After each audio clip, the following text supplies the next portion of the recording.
लंबाई होती थी, लाख बरस की आयु होती थी, बहुत ताकत इस शरीर में होती थी।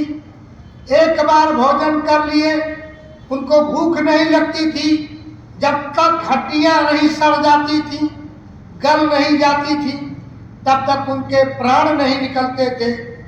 लेकिन जब कर्मों का आवरण पड़ता गया, मलिनता आती गई, आयु कम होती गई। लाख बरस की आयु थी, धीरे धीरे सतयुग का युग समाप्त हुआ, त्रेता का युग आया तो 10,000 बरस की आयु हो गई। दूसरा युग द्वापर आया, 1000 वर्ष की आयु हो गई। और कल युग में 100 वर्ष की आयु की जाती है।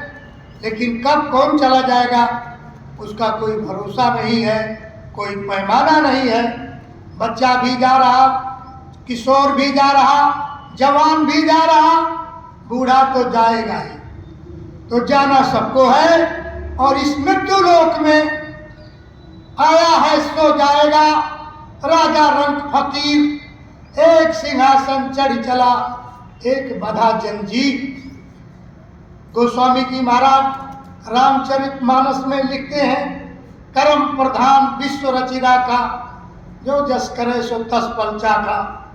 उसने जब शरीर दिया तो ये ताकीद किया, हिदायत किया कि देखो आप अच्छे काम करना, बुरे मत करना, ये हमारी धरोहर है, ये मनुष्य शरीर तुम्हें दे रहा हूं, इसमें अपना काम बना लेना।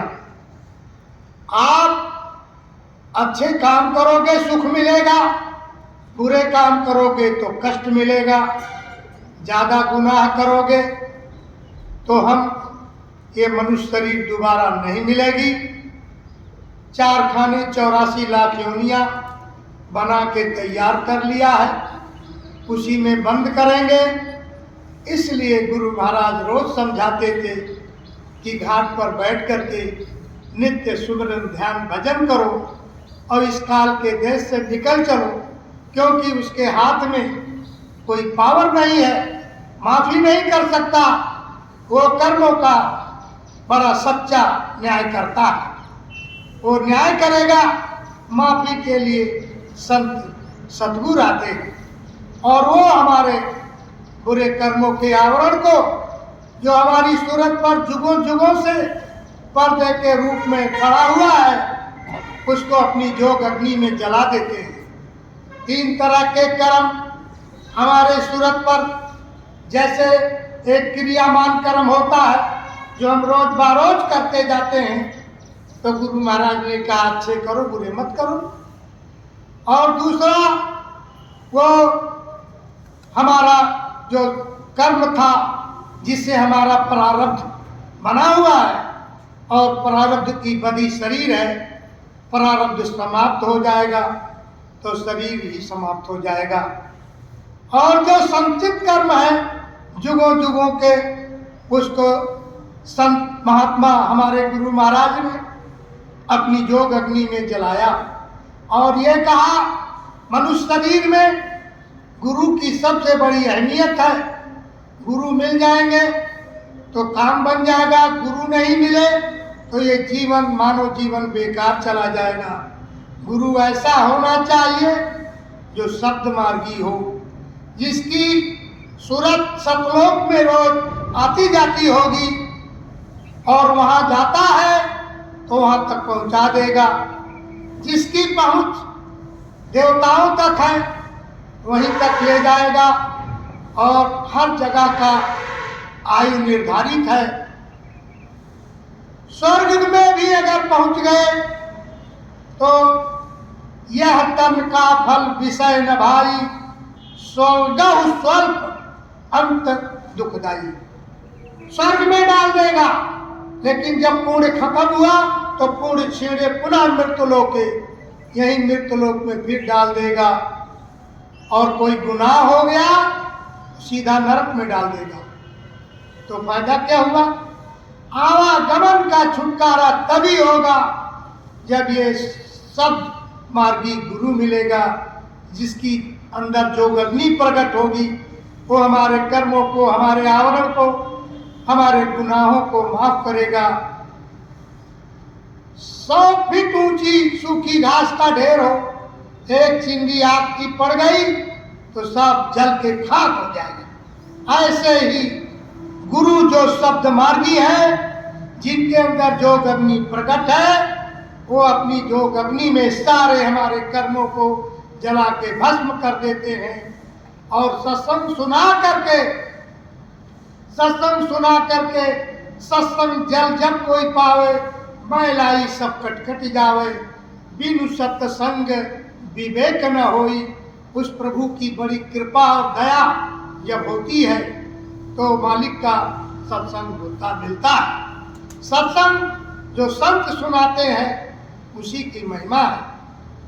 तो सत्संग से विवेक जागृत होता है, हमें ये ज्ञान होता है कि हमें क्या करना चाहिए, क्या नहीं करना चाहिए। हमारे सूरत के साथ में उसने मन को, चित्त को, बुद्धि को और काम, क्रोध, लोभ, मोह, अहंकार 5 भूतों को सबके सूरत के चारों तरफ लगा दिया है। उनको ये हिदायत ताकीद कर दिया है कि इसको जाने मत देना। तो मन ब्रह्म स्थान से आया हुआ है, वो हमारे इंद्रियों के घाट पर इसी हमारी सूरत की पावर से इंद्रियों के घाट पर क्षणिक आनंद लेता रहता है। वो क्षणिक आनंद लेता है और हमारी सूरत उसके सारे किए को भोगती है। तो इसलिए गुरु महाराज कहते थे कि बच्चा जब घाट पर बैठो तो वहाँ मन को रोक लो। जब मन रुकेगा, सतलोक से आवाज सूरत के घाट पे आ रही है और ये मन भाग जाता है तो सूरत मजबूर हो जाती है, अकेले कुछ नहीं कर सकती।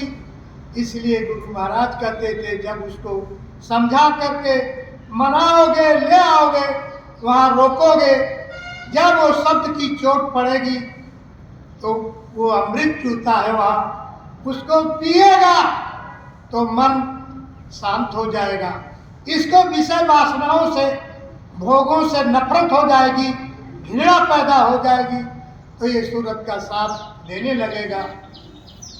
और जब मन साथ देगा तो सूरत तो उस मालिक की अंश है, वो अमरे रब्बी है और अमृत को पिएगा, पिएगी और धीरे धीरे धीरे धीरे धीरे सारे गंदगी को छोड़ देगी। जैसे बारिश होती है, परत भूमि भा ढाबर पानी, अस जीव ही माया लिपटानी।